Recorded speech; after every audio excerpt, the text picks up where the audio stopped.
the mind. The power of attitude can change your destiny. Speak. Watch your words. How you speak can propel you towards your goals. Act. Don't sit back.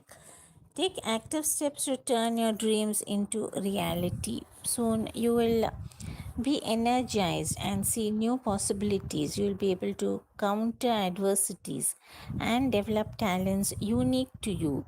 Your relationships will improve both at work and in your personal life. All you need is a step by step program to change your attitude and your life. So, Jeff Keller, president of Attitude is Everything Inc., works with organizations that want to develop achievers and with the people who want to reach their full potential. So, this is his book, Attitude is Everything. Change your attitude, change your life. So he is the founder and president of Attitude is Everything. For more than 20 years, he delivered presentations on attitude and motivation. He is the author of the book The Winning Attitude, which contains 54 of his most powerful essays. He is a native New Yorker and has the accent to prove him. So this is his book, Attitude is Everything.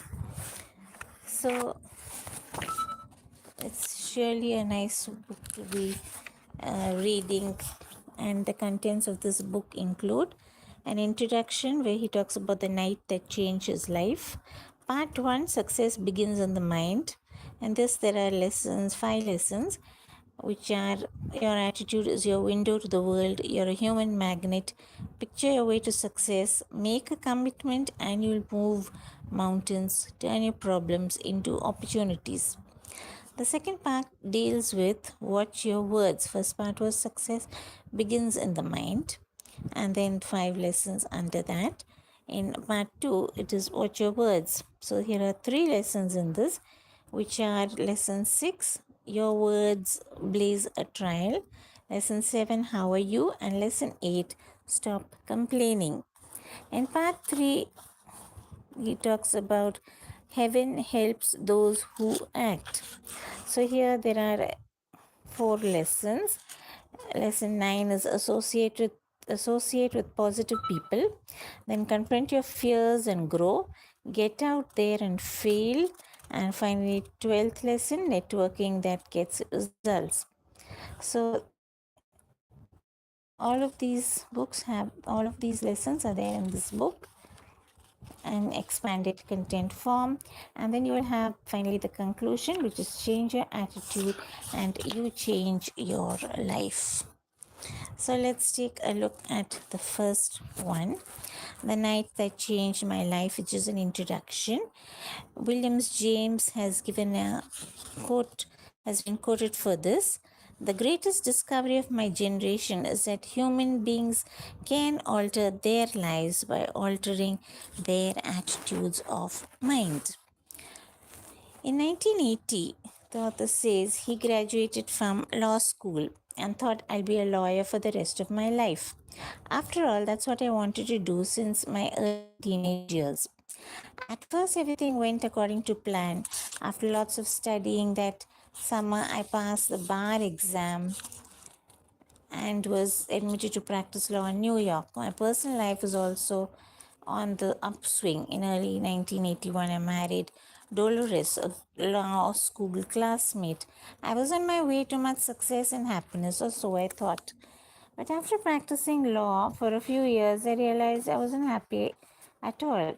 Sure, there were some things I liked about being a lawyer. I enjoyed helping people resolve their disputes, especially when I could save them the agony of lengthy court proceedings. Yet, there were so many things about being an attorney that I disliked, and that just seemed to drain the life out of me. Mounds and mounds of tedious paperwork and motions to be filed, constant delays and postponements. It was not uncommon for a trial to be postponed 10 times. I dreaded going to work. I continued to grind out the work but grew more and more dissatisfied as an attorney. I was frustrated and very depressed. To put it bluntly, I didn't like my life and saw no way that things were going to improve. Have you ever had a job where you dreaded going to work most days, where you felt the weight of the world on your shoulders each day. Well, that's how I felt. I was literally hunched over and in pain, both physically and emotionally. I looked much older than my years. I began to get headaches all the time, and my stomach problem too flared. Fearing that I had some serious health problem, I saw doctors and came back with the same result after a battery of tests. They couldn't find anything physically wrong with me.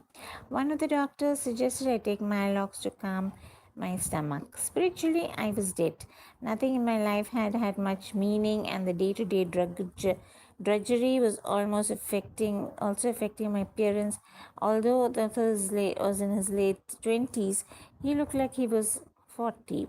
And the early part of 1985, shortly after he turned 30, the author says he was burnt out. And one particular evening, while sitting alone in his den, he knew that something had to change. Not knowing what to do, he simply said out loud, "There's got to be more to my life than this. There's got to be more than this misery and unhappiness." Help came from an unlikely source. Later that night, as he was watching TV in his den, it was around 1 a.m., and his wife Dolores had already gone to bed. But he was feeling so down he couldn't sleep. He channel surfed looking for something to occupy his time. And then he turned into, of all things, an infomercial. Naturally, he would have changed the channel in a fraction of the second, but for some reason he listened. The product being peddled was called the Mental Bank. It was endorsed by actress Florence Henderson of Brady Bunch fame. The Mental Bank is a home study course that explained how everything we achieved in life is based upon our subconscious beliefs. I felt so desperate at that point that I decided to go for it. I pulled out my credit card and ordered the program. That night in my den was the turning point of my life. By the way, when I sheepishly told Dolores what I had done a day or two later, she was shocked. "You did what?" she asked in amazement. It's not that she objected to the purchase, it was just so out of character for me to buy something just like that on impulse, and worse yet, from a TV infomercial. Several days later, the mental bank program arrived at my doorstep. I was fascinated and excited to begin learning how our thoughts determine the quality of our lives. Prior to that time, I had never heard these ideas. Unfortunately, they don't teach you this stuff in school.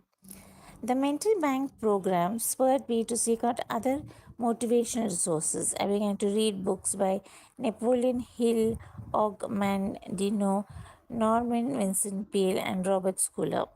I started reading the Bible on a regular basis, and I regularly listened to inspiring audio programs by Zig Ziglar, Earl Nightingale, Jim Rohn, Bob Proctor, and many others.